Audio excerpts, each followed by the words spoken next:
Moving on to our top story this hour, however, we look to Venezuela, which announced this week it will drop the U.S. dollar in trade transactions. Venezuela's industry minister, Tarek Al-Assami, made the announcement Tuesday, saying the country will no longer submit to any monetary domination as U.S. intervention. All transactions in the domestic exchange market will be referenced using the euro and other convertible currencies. We return to the scheme of the euro. The best hope they can give the people of Venezuela is that imperialism pulls its murderous and criminal claws out of the country and let us be free. We will not be anyone's colony again. With Venezuela and the dollar in question, we turn to former UK Member of Parliament George Galloway to discuss.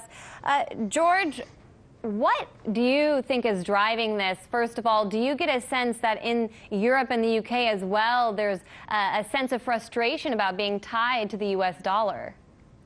Well, there's nothing so powerful as the power of an idea whose time has come. And the idea of breaking free of the hegemony of the US dollar is now everywhere, even in the most unlikely places. We've discussed before the foreign minister of Germany, once upon a time a client state of the United States, which is now openly searching for an alternative to dollarization in international trade. And this has spread, of course, farther and farther as the number of countries under sanctions and aggression of one kind or another at the hands of the US has literally multiplied. If you think about it, countries that are either sanctioned or threatened with sanction, why would they take the risk of continuing to rely on the US dollar, which is being used in such a politicized way? So Iran is under sanctions. Why would it trade in dollars, therefore? Why would Russia and China trade with each other or elsewhere in dollars when they are the subject of trade war and sanctions from the United States? And Venezuela is the latest to conclude that such is the level of aggression coming out of Washington, such is the obvious regime change appetite in Washington, that they might as well bite the bullet and buck the dollar.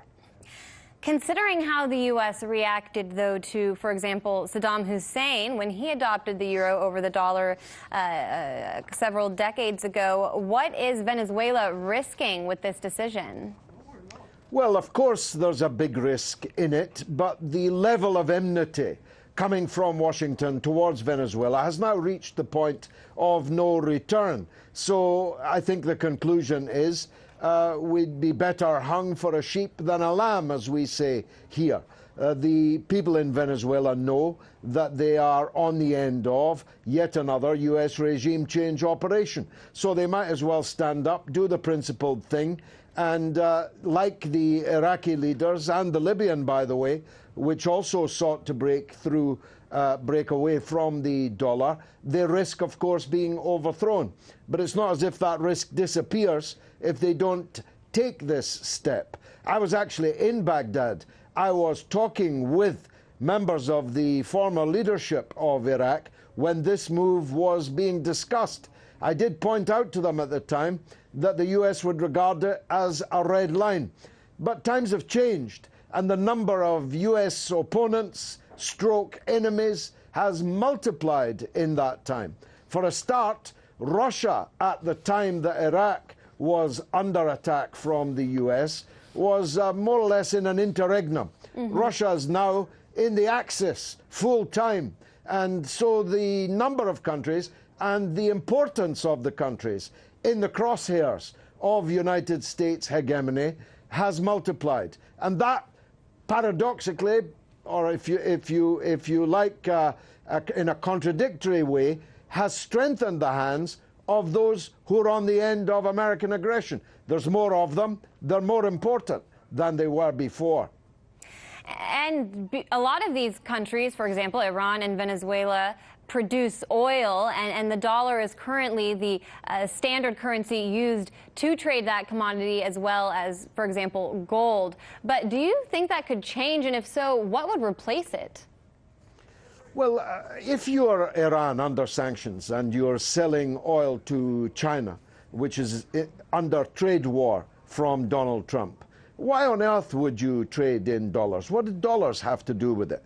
The dollar could be an international reserve currency, the international reserve currency, if it wasn't being used in a politicized way. But it's quite obvious that it is, and therefore, why use it? The Chinese currency is very important, very strong. Russia's relationship with China means that the ruble is a strong currency. India, which is under threat of sanction from the United States over buying Russian military equipment, is a rising superpower in the international economy. Again, why should any of them bother with dollars? All right, we'll leave it there for now. It's definitely a trend that is catching on worldwide. We'll see how long the dollar lasts then. Former UK MP George Galloway, thanks a lot. Hey YouTube, thanks for checking out our channel. We hope you enjoyed the video. We have tons of content for you just like this. For more of RT America's one-of-a-kind news and analysis, be sure to subscribe and never stop questioning more.